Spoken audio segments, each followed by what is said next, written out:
All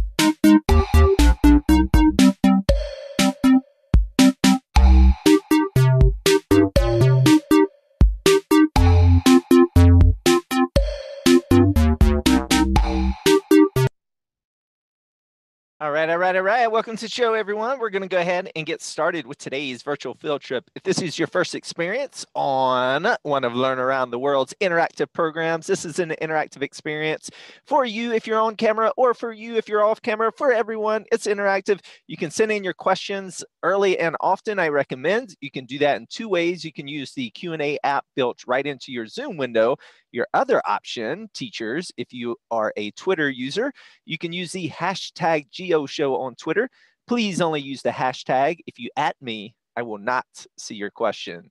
All right. We also use Kahoot on our live programs to play along with our survey and quiz questions. Then go to kahoot.it, enter in today's game pin, which is 858-9245. That is also in your chat box, teachers, and follow along. If you win today's Geo Quiz at the end of the program, you'll win a postcard from me, GOB, from the Learn Around the World studio. Also, if you stump me on any questions, we'll make sure we research the answers and get you an accurate answer for your fantastic question over at flipgrid.com/GeoShow. All right, with that said, guys, it's time. GeoShow is now live. Explorers, are you ready? Yay!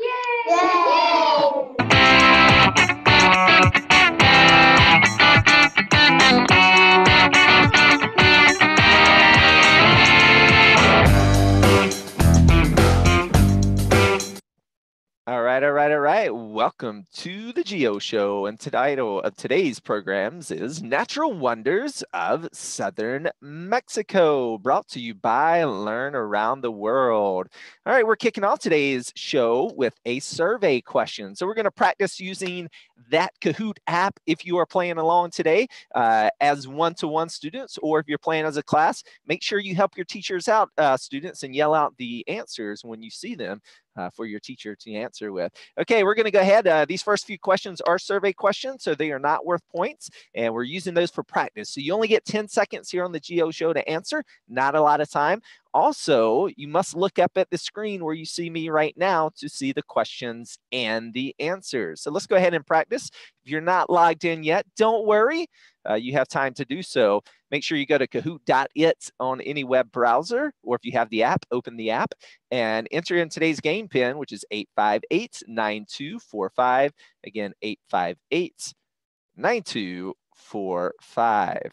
All right, so that first survey question is coming up right about now. All right, guys, we're going to talk about natural wonders today of southern Mexico. But where is Mexico? What region or what continent is it on? Is it red North America, blue Europe, yellow South America, or green Africa? What do you guys think? All right, I'm so happy most of you got that right. So it is North America. They are, if you are from the USA, they are the closest neighbor to the south, to the United States. So let's go ahead and find out exactly where's Mexico, and more importantly, or where exactly we are headed today on our virtual field trip, because the Geo Show is a geography-based program. That means location matters. All righty, so if we spin our big blue ball around today, we are visiting southern Mexico. Now, keep in mind, guys, Mexico is a very large country. So there's many, many natural wonders in the country of Mexico. We don't have time to see them all today. We're going to see 3 locations today. One of those locations is going to be in the state of Oaxaca. That's right. So Mexico has states just like the United States, and Oaxaca is one of those. We're going to visit Oaxaca today, and we're going to see 2 locations. One is Hierve el Agua, which means boiling water. We'll find out why that is. And the other one is Arbol del Thule, or the town of Santa Maria del Thule. And we are going to visit those two locations in Oaxaca. We're also going to visit the Yucatan Peninsula, and we are going to be looking at cenotes. Now, cenotes are found in many of the places throughout the peninsula.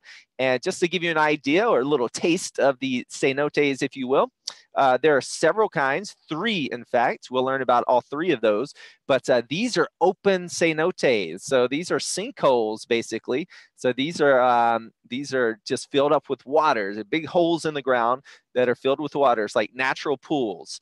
We call those sinkholes, and there are many of those, and we'll learn all about cenotes on the Yucatan Peninsula. So those are 3 locations that we'll be visiting and exploring today on the Geo Show. If you like a traditional map, there you go. We'll be sticking in the southern portion of Mexico. Again, it's a very large country, and there are natural wonders all around. So before we go ahead and get started and start checking out some of those natural wonders, we do like to give shout outs here on the Geo Show. So we're going to give our first random shout out today to Rosa L. Parks Elementary School, watching from Maryland. Big shout out to everyone watching from Maryland today. And let's do Overall Creek Elementary School, watching from Tennessee today as well. And we are going to introduce our own camera guest classrooms that we have with us. First, we have Mrs. Buongiorno's classroom from Georgia. Welcome to the show, guys. All right.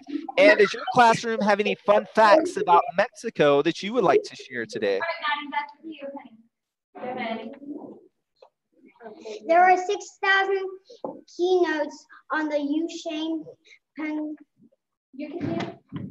Yucatan Peninsula alone. All right. So so there are thousands of them, and we'll learn about them and see where many of those are located today. Thank you. Great fun fact. And next up, we have Mrs. Castillo's classroom. Welcome to the show, guys. Hi. All right. And do we have any fun facts that you have researched this week and would like to share with everyone? Copper Canyon is actually a group of 6 canyons in Mexico's northern state of Chihuahua. All right, so great fun fact from the northern part of Mexico. So we're sticking to the south today. So yeah, many canyons, mountains, volcanoes, deserts, all kinds of natural wonders, and then all the natural wonders that they have in the ocean, the sea life around this. So lots of natural wonders can be found in Mexico, not just the ones that we are going to focus on today. So I can't state that enough. All right, so we're going to jump right into it. Before we do so, I do want to mention we had a no-show as far as an on-camera spot. I'll take, if you have permissions to be on a public show on camera, I'll take the first person that lets me know in the chat box. But we're going to go ahead and keep the show moving along.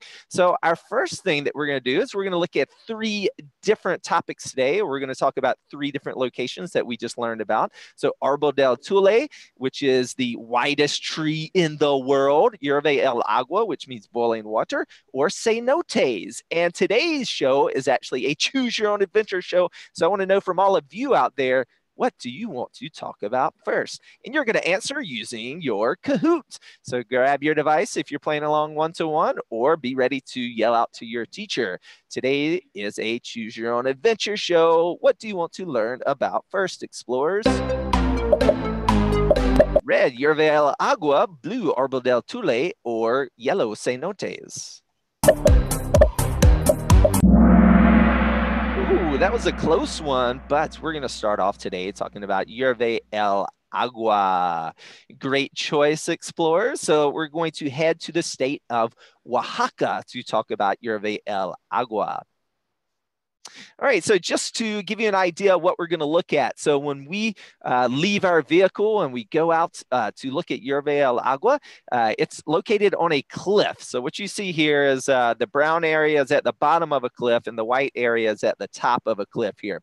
And there are many pools that we're going to see, and there are some natural springs. So that's what I have these stars here. So these are natural springs where the water is boiling up out of the ground. That's where it gets its name from, Hierve el Agua.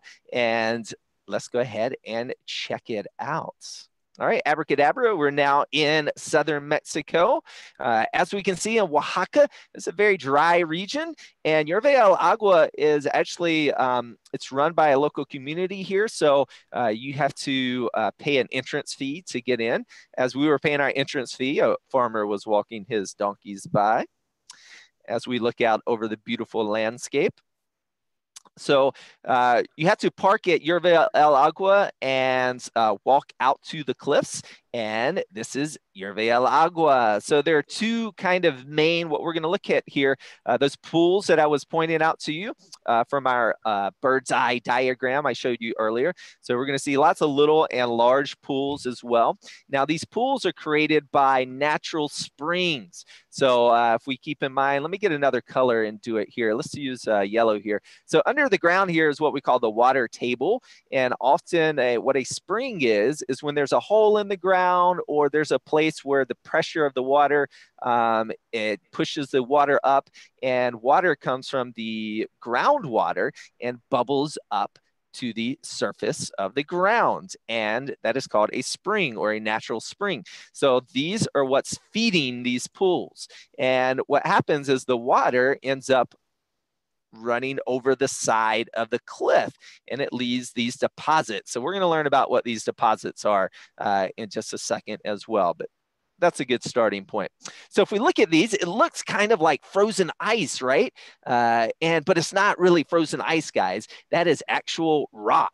And so what happens is when this water is bubbling up from inside the ground, it has minerals dissolved in it. So that's a big word, dissolved. It's kind of like if anyone here ever made Kool-Aid, you dissolve the sugar, you dissolve the powder of the mix into the water. Well, same thing. This water right here boiling up.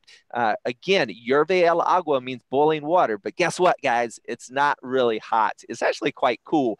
The reason it's called boiling water is because it looks like it's boiling, but it's not really hot. It's just, that's just the water or the pressure of the water that's making it bubble, not the heat of the water. But as I was saying, as this water bubbles up from deep below ground, it has minerals dissolved in it. And one of those minerals is calcium. And calcium, as we see, we'll talk a lot today about calcium, but calcium, when it's left behind, it deposits. So as the water bubbles up and it evaporates, it leaves the calcium behind and it forms back into solid rock. And that's what you see all around these little ripples that form, all of these white hard places, and then over the edges, that calcium deposits and forms what looks like an ice, like a frozen waterfall, as we see at a different one over here. It kind of looks like a frozen waterfall, right? But this is in Oaxaca in southern Mexico, so it's very hot here. There's definitely no ice, and even though it looks like ice, this is actually solid rock. So it leaves a very unique landscape in the middle of this dry area here.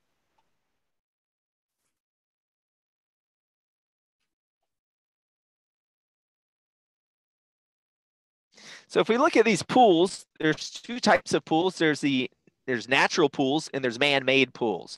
And so here's a different spring with it bubbling up. And these are natural pools that we see here. And these are typically smaller in size. And what's happening is each of these little ridges or each of these little individual pools are leaving behind, again, calcium deposits as the water bubbles up and flows over each one of these individual pools and then over the side of the cliff. But what people have done in this area is they've made man-made pools as well. So even though this looks natural up here, this is actually a man-made pool. So there's a natural spring where the water's bubbling up there. And at one time, it was probably looked just like this area with a lot of little pools. But what happened is that people built basically a concrete wall. And as the water poured over this concrete wall or brick wall, it's left calcium deposits, much like on the edges of the cliff. So that's why it looks like it has that natural rock formation. But look how straight the wall is here. Those nice straight edges. So it's really a man-made wall with the calcium deposits on top of that man-made wall. And what's really good for us when we visit here is you can use those man-made pools to go swimming in. And so a lot of people come here to cool off. So even though it looks like it's boiling water, this is not really a hot spring. This is actually a very chilly water, but it has a people come here to cool off in the heat, and some people think that the minerals is actually good for your skin, and then a lot of people, locals and tourists, come here to this spots. All right, so when we go around and we look at Yerbe El Agua, here's a close-up of one of these man-made pools, artificial pools. So remember this rock wall that we see here right in front of us, below the calcium is cinder block or brick. I don't know which one they use, but either brick or cinder block they use to build this wall, and it's collected water. So it's become a natural pool, or sorry, a pool of natural water, I should say. And here's the front side, or the tall side of that wall. These natural pools is what you see everywhere else. So they really don't build up walls high enough to make giant pools of water, as we were just looking at. But what happens is when the water gets to the edge, and just like the calcium is deposited up here, and I keep using that word deposit. What I mean by that is as the water runs along, again, as the water evaporates, so if we look here on the edge, as the water evaporates close to the edge, it's going to leave behind that calcium that was dissolved in the water. Think of it like salt. If you dissolve salt in water, and if you stir up that cup of salt, all the salt gets suspended or dissolved in the water. But if you let it sit there long enough and there's enough salt in there, it will start depositing at the bottom of the glass. And you can do this experiment in your classes later on this week, which I'm sure would be really cool to do with your teachers. All right. And as we look across, again, there are these deposits coming down the sides of the cliff, leave this beautiful effect of looking like a waterfall. But a couple of safety reminders we always like to give everyone as we're traveling around the world, not only how we interact with other cultures, but also how you stay safe. And one thing is, not everywhere you go in the world is going to have hand railings and safety nets and things for you, as some places you may visit. So always be mindful of edges, and it's definitely slick because the rock is wet. So you always want to be careful when you are in high places, explorers. And there we go, a nice back shot or far view of the amphitheater here at Yerbe El Agua. And again, here's one school group was here. Looks like they were medical students that were here taking their class photos when we were here visiting Yerbe El Agua. So a really neat time to share that experience with them. All right, so we're going to open up the floor for some questions so far. And coming in right off the bat. So again, if you have questions and you're not on camera with us today, you can send those in via the Q&A app or use the hashtag GEOshow. Mrs. Oliver's classroom wants to know, do people often fall off of these cliffs? No, I don't think it's something that happens very often, but I'm sure it's happened before.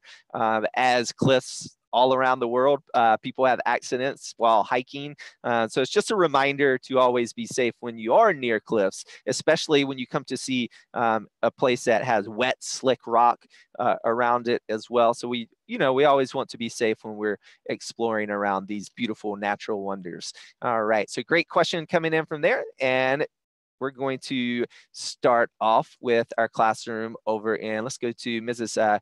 Castillo's classroom. Do you guys have a question for us? Okay. Yes. Say it loudly. What happened in Del Agua to make it so wet? Like, did like a drought happen? A storm? Why is the ground so wet there? When we look down at it, right, it's because of those natural springs, And this happens near your homes as well. This happens all over the place, all around the world. So what we have is when we have the rain, so if you guys haven't done this in a while, maybe you can review the water cycle in your classrooms later on this week. So when we have raining, when it rains on the surface of the ground, the water can do a few things. One is it can run off. and that will typically go into a stream or a river that will flow into a lake or will continue its journey eventually to the ocean, right? So when we think about rain running off into a river, the other place that rain can go, well, a couple places. One is it can get it can get drinking up by plants, and the other is that it can percolate in the ground. So that means it goes, it seeps down through the ground. And what it will do is it will seep down far enough to it hits the water table or groundwater. These are different words that you may have heard of. So just like when we dig a well, how does a well work? So when we dig a hole deep in the ground, we dig a well, we're going to dig a hole, say 100 feet in the ground. If the water table is 70 feet below ground, if we dig 100 feet, then we'll have 30 feet of water, right? So what happens with these natural springs is when the water table, instead of 70 feet below ground, the water table is close to the surface. And there may be a dip in the ground. It may be a hole. It may be a number of things that is causing that water table to actually reach the surface. So that's how a spring works. A natural spring, a place where water is bubbling up out of the ground, is coming from groundwater. And so that's the source of the water. And because it's below ground, and in this case, in this particular area, it's in limestone. And limestone is made up of primarily calcium. And calcium, when that leaves deposits, we see all those white cliffs. Calcium, our bones have calcium in them. So calcium is typically has that white color to it. So great question there. Let's go over to Mrs. Bajorno's classroom. Do you guys have a question for us? Do you need a rope to be safe in the mountains? Not here. So when you, unlike some places where you'll park and hike up a cliff, when you come into Yerve al Agua, you actually park and you kind of walk down a little bit to get to the edge of the cliff. So you kind of drive all the way up. You're already on top of the cliff. So you don't need ropes to get up there or anything. You don't need assistance in that way as far as climbing. But it's just a reminder just to watch your step when we're always high up or close to an edge somewhere. Because if you love hiking and being outdoors like I do, then there's when we go to places where lots of people go, sometimes there's railings and stuff, but not all the time. If you hike on trails that not a lot of people go on, you're never going to find ropes and railings. But you always want to be careful because there is a danger of that, right? Okay, great questions coming from all around. Let's see, are there any animals in the water? Not in these pools of water that I saw of any animals. And why did the skin hole near the edge of the why did the holes form near the edge I'm assuming what the question is. So assuming the natural pools. So the natural pools, just like where people built an artificial wall, these natural pools, each one of the little bitty pools that you saw, they're a little bit of natural walls that build up. And again, that's from the calcium deposits that is dissolved in the water. So again, that water that's bubbling up, think of it as like sugar water or salt water. We can't see the sugar or salt when it's dissolved in the water, but it's there. So when water, if you take a cup of a pot of salt water, you can't see the salt in it, but if you boil it till all the water is gone, it's going to leave salt left in the pot. The water will go, but the salt will still be there. This is kind of what the same thing that's happening is when the water bubbles up from below ground, it has calcium dissolved in the water. And when the water evaporates, it leaves the calcium behind and it turns back into a hard rock. And that is how these pools, what looks like waterfalls, and how these rock formations are formed. Okay, great questions coming from all around. What we're going to do is got lots to cover, so we're going to head to another area here in southern Mexico where we can explore something else. We're going to do that at Choose Your Own Adventure style again. We do want to give out we're going to give another shout out to Seymour, 6th grade in Indiana. Welcome to the show, guys. All right, so we're going to go ahead and choose your own adventure again. So grab your devices and you're going to choose our next adventure. Explorers, what do you want to learn about next? All right, do you want to learn about cenotes in the Yucatan or Árbol del Thule?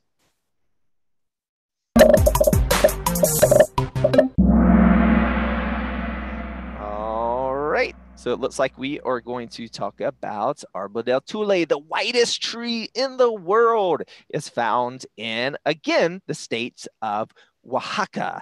So let's go back. We're going to return back to the state of Oaxaca. We're going to look at Árbol del Thule.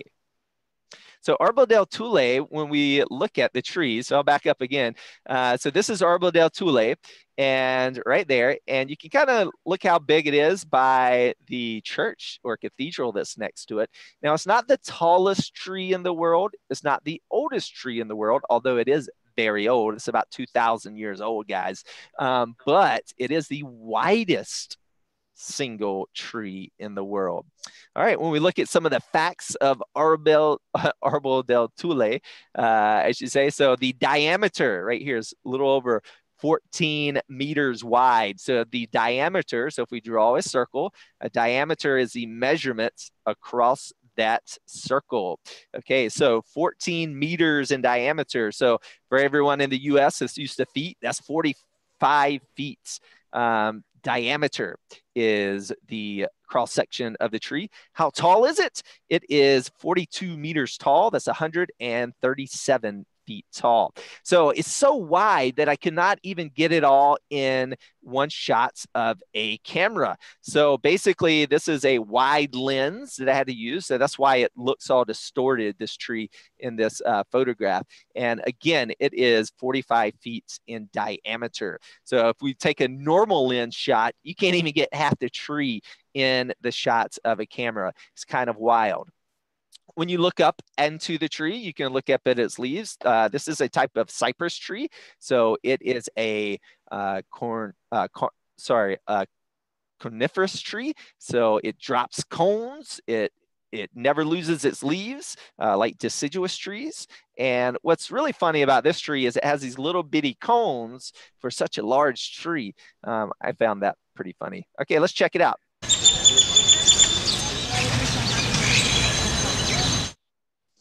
All right, so Árbol del Thule means the tree of life or old man in the water as well. So originally this tree would have been in a wetland. It's a cypress tree. It likes water.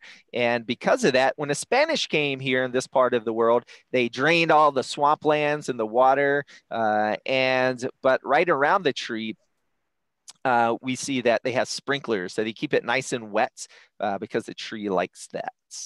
Again, it's around 2,000 years old. It's not exact. That's the best guess. They've taken core samples, but the way to get an exact age of a tree is to cut it and count the rings. And obviously, they don't want to cut and kill the tree.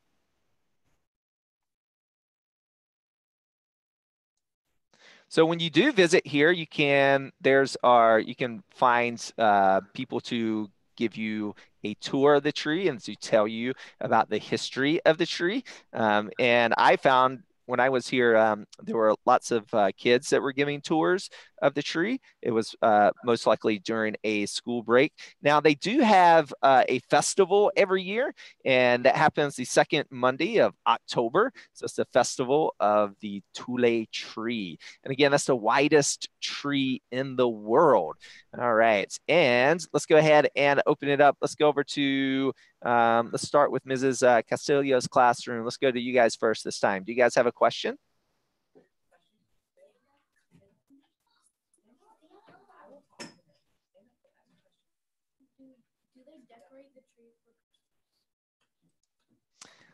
Do they decorate the tree? Not that I have seen. Even during the festival, it's more of bands playing and no decorations actually on the tree itself. Okay, let's go over to Mrs. Bajorno's classroom. Okay, guys, question?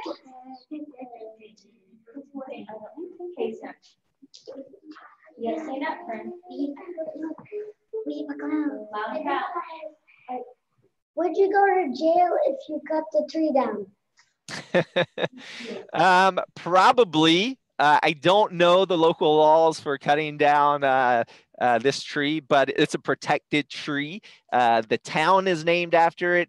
They have a festival for this tree. So I can imagine you would be in big trouble if you cut this tree down illegally. So more than other trees, I would definitely say that. Okay, so we're gonna head, make sure as we're going on with time, we're going to head to the other side of southern Mexico and check out the cenotes and talk about those natural wonders. Hope everyone brought their bathing suits because we're about to get wet. First off, let's learn which types of cenotes there are. There are 3 kinds of cenotes. There's open, semi-closed, and closed. Okay, so what does that mean? So an open cenote is just that. It's kind of like a pool or a hole in the ground. So it's completely open to the air and the sky above. And this is an example of an open cenote. Open cenotes were used by the Maya people. And Maya people in the Yucatan, there are no rivers. All the fresh water is below ground. Remember, we're talking about that water table. Here, this is fresh water in this open cenote. And they use, the Maya people, this is one that's actually near Chichen Itza. Cenotes were used as a source of fresh water, and they were also used for rituals. So at the bottom of this cenote, for example, there have been many artifacts and remains found of humans and animals at the bottom of this cenote as well.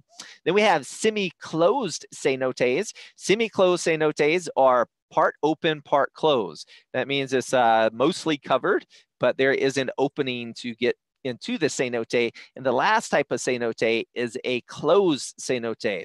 So it's completely underground. And many of the cenotes you cannot even see from the sky.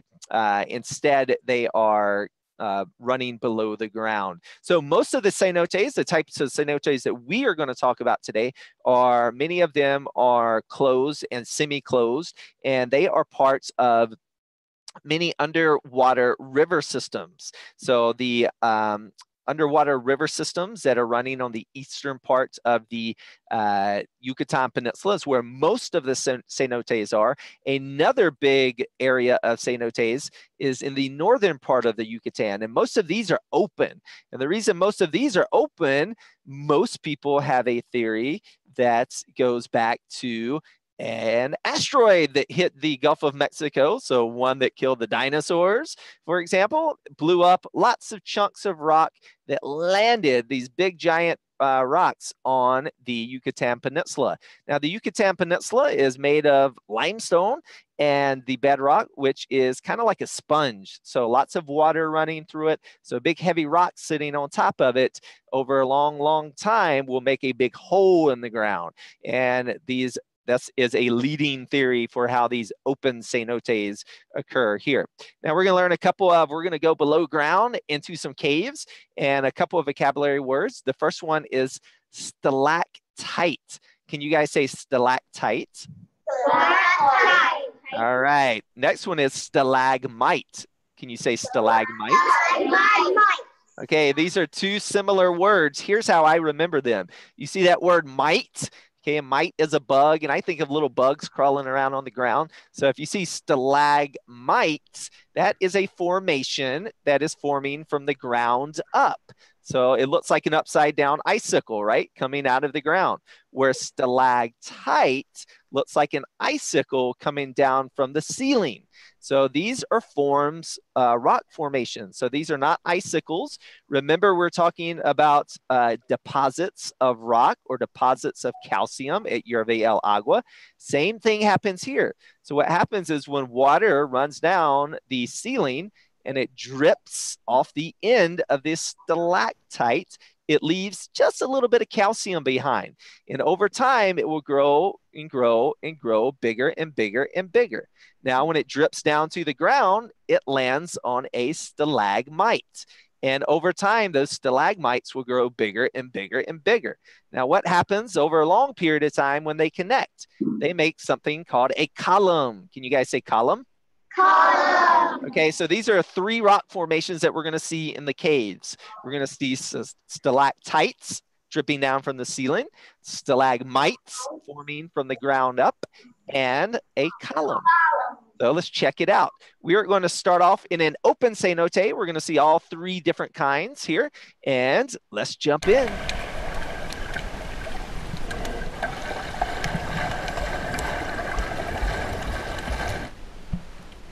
So remember I said many of the open cenotes are freshwater. This one happens to be saltwater. So this one is really close to the beach. And remember we said that the Yucatan, the ground or the rock under the below the land here is made up of limestone. It's kind of like a sponge. And so it has many little underground rivers and waterways, and some of those connect to the ocean. So salt water can actually make its way into these cenotes. And because of that, you see all of these fish. All of these little fish are ocean fish. So these open cenotes, they serve as a nursery for many of the fish that we find out in the Gulf of Mexico. So these are very important for not only wildlife on land, but also the ocean wildlife. Even though these are open cenotes in the land, they're connected to the ocean. Now, these trees that we see around here, also birds come here to hunt for fish. Now, these trees are special kinds of trees. These are called mangrove trees. These are, in fact, these are red mangroves. And mangrove, there's many kinds of mangrove trees and bushes around the world. Basically, that's any tree or shrub that is saltwater tolerant. That means they can grow and live in salt water. So what happens is these long roots that the red mangrove have, we see these roots that are dropping down from the bush itself. And these are what provide the nursery. They provide the protection for all of those little fish. And red mangroves are really cool because they actually give live birth. What? A tree gives live birth? Yep, that's right. They give live birth. So they don't drop seeds. They actually grow and drop a living, what we call a propagule, off of the bush right into the water, and then it floats along. So how cool is that? As we look at some of these nursery grounds for our small fish, and you can see the bottoms of their roots, they actually filter out the salt water.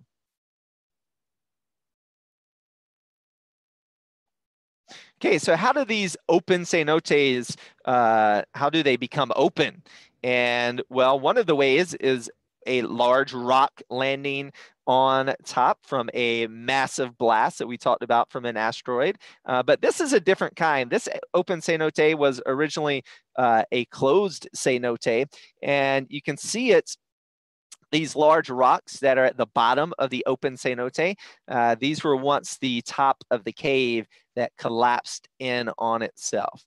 And another popular thing to do when you come to this part of the world is cenotes is a popular place to go scuba diving. And in fact, people come all around the world to go cave diving.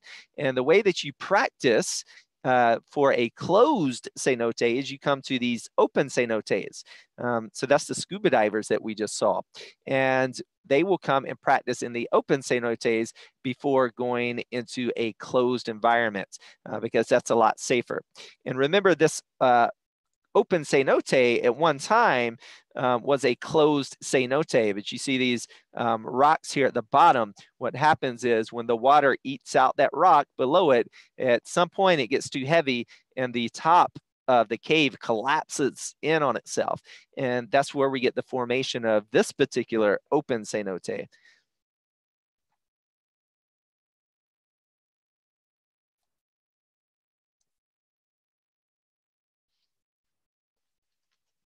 All right, so we're gonna head out of the open cenote as we see our scuba diving friends practicing in the water here.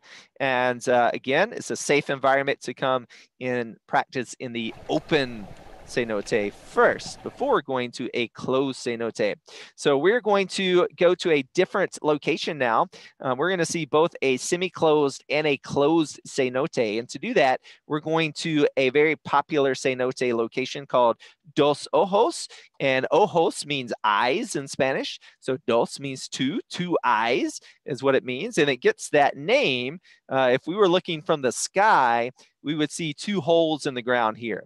And so that's where it gets its name, Dos Ojos. What we're doing, we're looking at a map of the water, but in the tree canopy or in the trees, when you look over from a helicopter, for example, it looks like two eyes or two holes in the ground. So what we're gonna do is we're gonna jump in a semi-closed cenote, and we're gonna swim around, and then we're going to swim underwater, and we're going to go to a closed cenote right here. And this is known as the Bat Caves. And we'll see why they're called the Bat Caves in just a second.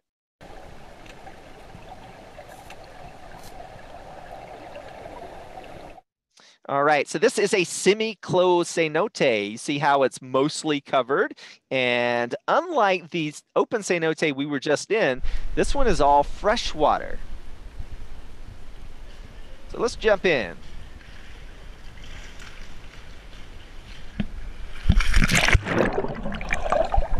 Okay, so it's a lot darker in this one because it's semi-closed. And when we get into the closed area, it's going to be even more dark. And because of that, we have to use flashlights. So that's these lights that we see going around. Now, as we look around and explore under the cenote, again, this is fresh water. So we are going to see fish in here, but these fish are going to be freshwater fish, as we saw one just swim by right there. So that's a freshwater fish, not a saltwater fish. Now, when we look here, this is underwater, and we see a rock formation that is dripping down from the ceiling. And who remembers what that is called? Anyone remember? What's it called, guys? Right, stalactites. Great, stalactites and stalagmites are the ones that come from the floor. Now, you may be asking yourself, well, Brandon said a minute ago that water drips down off of these, and that's how these form. How can water drip underwater? Well, at one time, this was not flooded. So this was not always underwater. Currently, it is underwater. So at one point, we can tell that this was not underwater because these stalactites are there. Because you're right, water is not going to drip off when it's underwater. It's already underwater. Okay, so we're going to swim around. And again, when we come out of the water, you can see the ones above us that are still dry. So if this gets deeper and deeper and deeper, some of those may become underwater one day. Okay, as we swim around, one thing we're going to do is we're going to run into another group of scuba divers.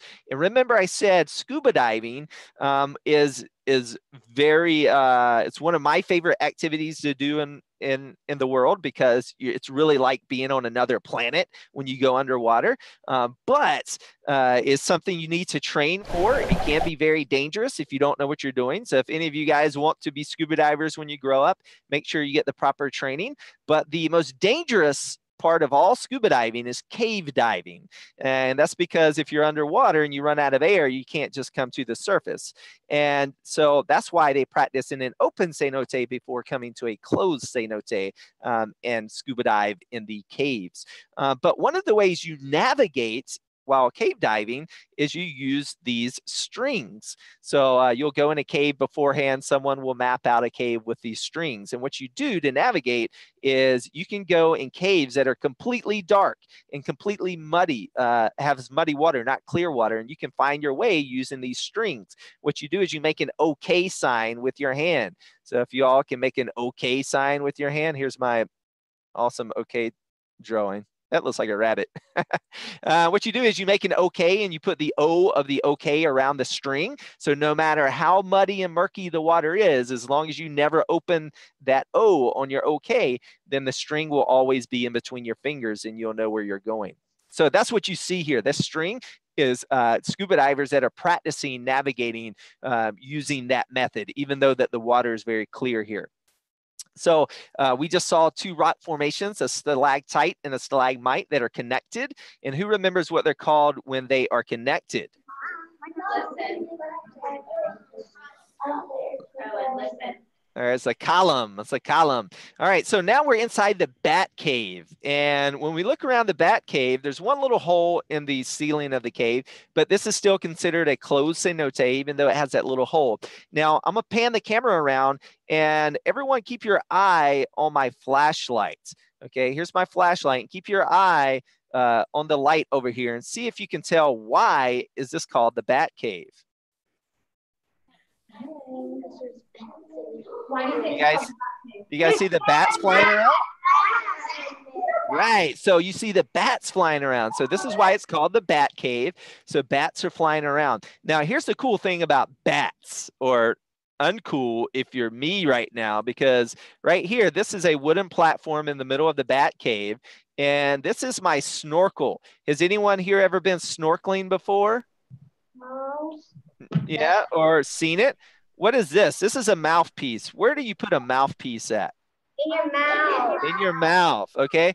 Look at this wooden dock here at the bottom of the bat cave. Does everyone see all the stuff on here? Yeah. Looks pretty dirty, right? Yeah. Yeah, it's actually bat droppings. It's called guano. So here, yeah, I know. Ooh, right? So you're welcome, getting awesome exploring footage for you guys. And I put my mouthpiece right on top of bat droppings. That's not good for me, but you know who that is good for? That's good for the fish that live in here. So people often ask me, okay, well, how come these fish can live in here in these caves? What do they eat? And what they eat is the bats. Not only do they drop their bat droppings on the bottom, or if that wooden platform's not there, it goes to the bottom of the water, right? So that little fish that we saw, these bats here, they aren't vampire bats that are out, you know, drinking blood of animals. They are fruit bats. And so when they bring fruit back into the cave, when they're eating, they drop food, just like you and I drop food when we eat from time to time. And that fruit drops to the bottom of the cave. And so we call this a symbiotic relationship. Okay. There's different relationships, but we just call that symbiosis. Can everyone say symbiosis? So let's wait 5. All right. Symbiosis. All right. This is Bergeron's classes rooms heading out. And that's going to be our cue as well, because we are at the end of our cenote exploration here. Okay, so we're going to go ahead and before others have to go, we are getting late, just past our 45 minutes. So we're going to go ahead and launch our quiz. If you have time to stick around, we're going to be here on for a few extra minutes. Go a lightning round of questions if you still have those. And first, we're going to play our Geo Quiz to see who's going to win that postcard from me, GOB, from the Learn Around the World studio. Just a reminder, every question from here on out is worth points. So the quicker you answer correctly, the more points you are awarded. Good luck, explorers. What is the name of the cave formation that drips from the ceiling? Is that a stalagmite, a column, or stalactites? All right, that is a stalactite. Remember, stalagmite comes from the floor. It forms from the floor up. Think of mites, bugs crawling around on the ground. All right, Power Cheetah jumps out to the lead. How old is the tree Arbol del Thule? Is it about 200 years old, 2,000 years old, 1,000 years old, or 100 years old? It's about 2,000 years old. It's not the oldest tree, but it is the widest tree in the world. Super Cat takes the lead. Is the boiling water at Yerbe el Agua really hot? Yes or no? All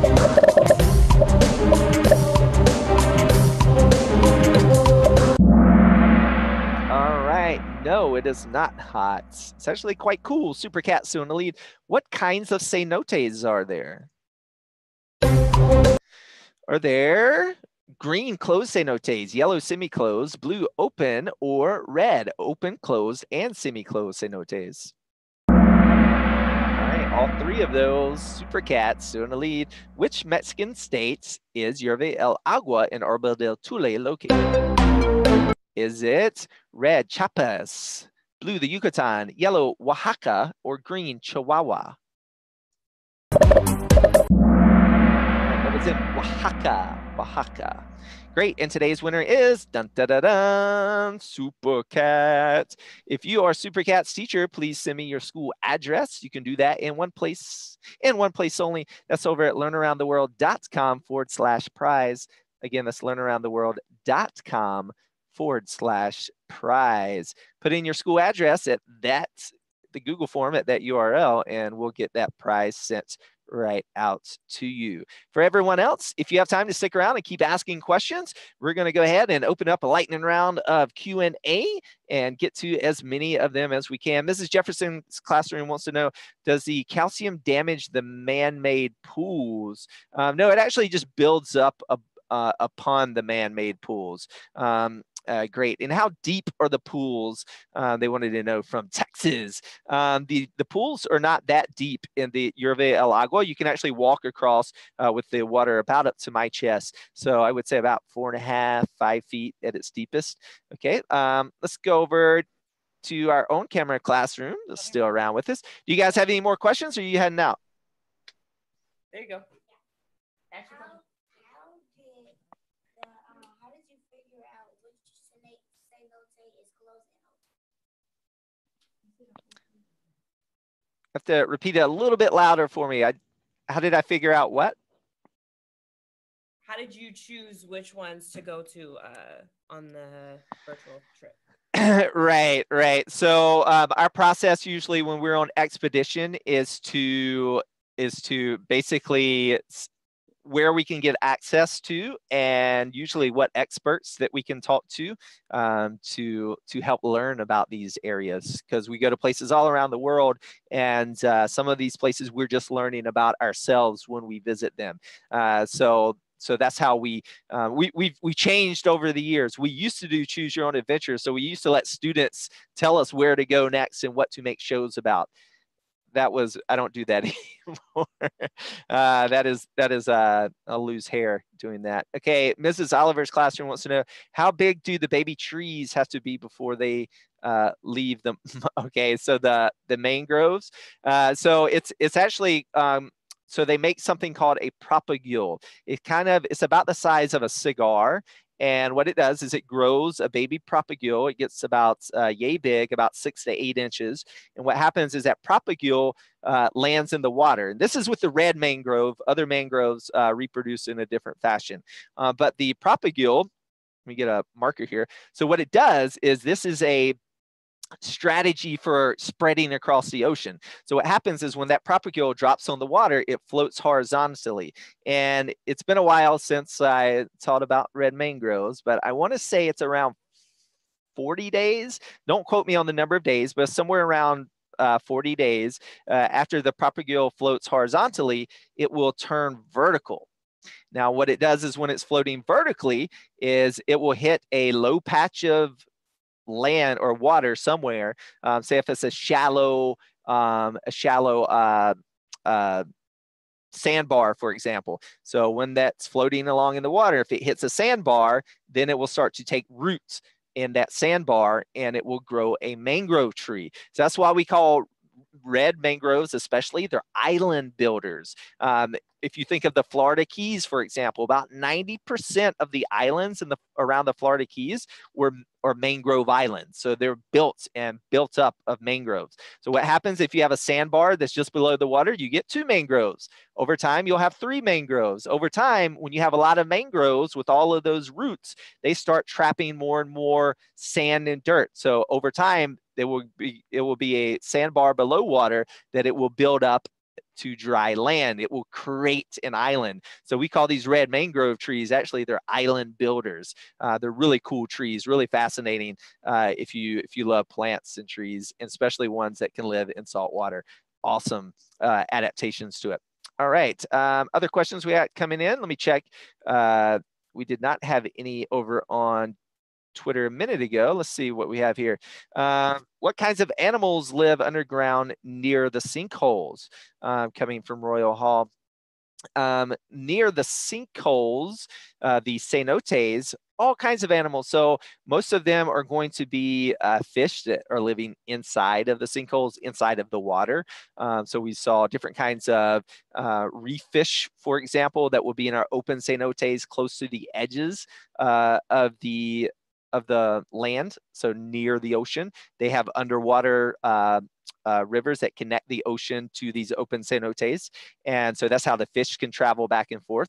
And then the ones that are further inland that are freshwater, they are going to be freshwater fish. And then you also have bats that live in those caves. Lots of animals rely, again, these are the only sources of fresh water on the Yucatan. So when you, all the animals that live in the forest, if they can't find, when it rains, puddles of water on top of the ground, then they use these cenotes. The Maya people,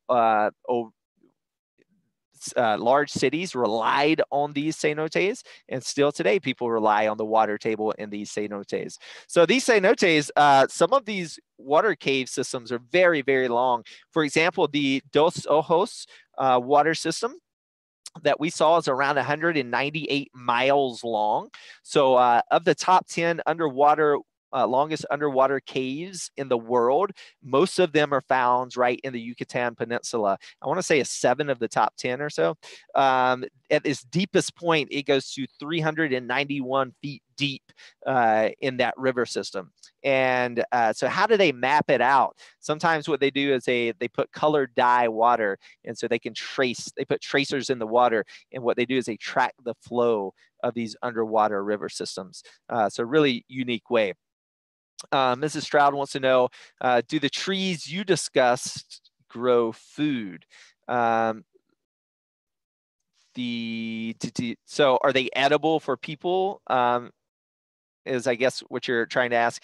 So not that I don't know of any mangroves that people eat, for example, and the Arbol del Thule is a cypress tree, so no one eats those. I don't think they don't have any kind of nuts that people eat. I guess you could, like pine nuts, I guess the little cones, you could eat the seeds out of those, but that would be the only part. But a lot of work to get inside of those little cones. Okay, let's go back to our own camera classroom. Do you guys have another question for us?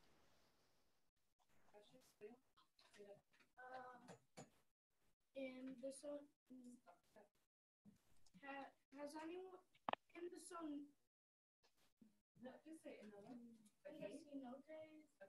Has anyone ever put anything in the museum? Well, you said that people find stuff and they did rituals. Oh, he wants to know if any of the artifacts found in the cenotes been put in museums. Yes, so they'll go into museums when they find them, and many of them, sometimes they aren't. It depends what the artifact is. Sometimes they're remains, so they're like body parts. One of the things that the ones that we showed, for example, the cenote near Chichen Itza, Maya civilization, not only Maya people, but many of the Mesoamerican cultures, so that's like the Aztec, Zapotec, Maya, participated in both human and animal sacrifices. So during their rituals, in some cases, like the one near Chichen Itza, the remains were thrown into that particular cenote. So there have been remains found that have been left there, I'm sure. And I'm not sure if they took the remains out, but artifacts are found in the bottom of cenotes. Great question. All right, so we are at an hour now, so we're going to go ahead and call it a day. Thank you, everyone, for coming along with us to Mexico. Lots of other kind of natural wonders as well.